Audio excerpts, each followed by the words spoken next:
Bonjour, aujourd'hui je vais m'adresser à une partie d'entre vous, une partie de la force de vente qu'on appelle traditionnellement les éleveurs ou les business développeurs. Vous connaissez très bien la division qu'il y a dans l'entreprise entre d'un côté les chasseurs, les SDR qui vont nous ramener des nouveaux prospects et des nouvelles affaires et normalement les éleveurs, les customer success, les développeurs qui vont s'occuper normalement de faire fructifier les clients existants pour développer les opportunités et chiffres d'affaires chez eux.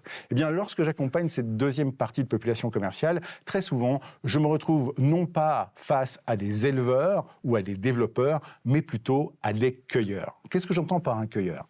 Eh bien, comme au temps de jadis, le cueilleur attend que le fruit soit mûr et prêt à tomber de l'arbre pour se mettre en action et à aller le chercher. C'est à peu près la même chose dans le comportement commercial que je peux constater au quotidien. La majorité des commerciaux, en termes d'élevage ou de développement, se contentant de temps en temps de venir prendre des nouvelles de leurs clients au moment à peu près périodique où devraient se présenter d'éventuels bons de commande et ils vont cueillir sur l'arbre les fruits relativement mûrs ou parfois même attendre qu'ils tombent tout seuls dans leur boîte mail pour les ramasser.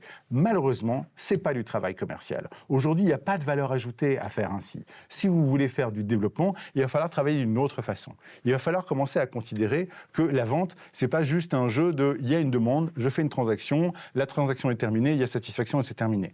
La vente est avant tout un jeu d'entretien des relations.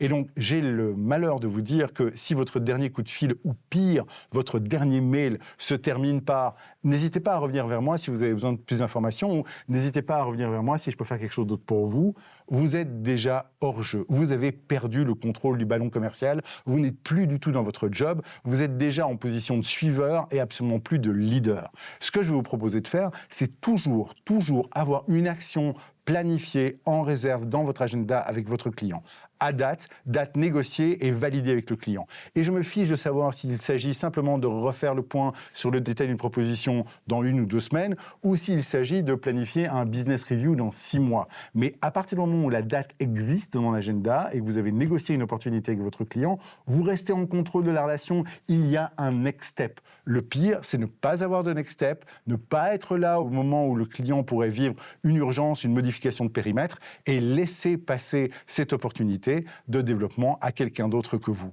Et en admettant le fait que vous n'êtes pas assez à jour dans l'entretien de la relation avec votre client, vous ne serez pas au courant de ce qui se passe chez lui. Donc de grâce, s'il vous plaît, arrêtez de laisser dormir les clients dans vos CRM et faites-les vivre au sein de votre agenda. Ayez toujours 1 à 2 opportunités de réserve négociées avec lui pour pouvoir contribuer à entretenir la relation.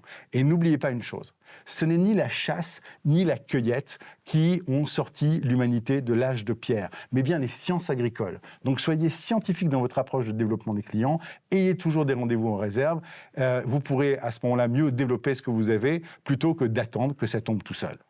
On se revoit bientôt dans une prochaine consultation de Dr Sales et n'oubliez pas que la santé de votre entreprise dépend avant tout de la santé de vos ventes.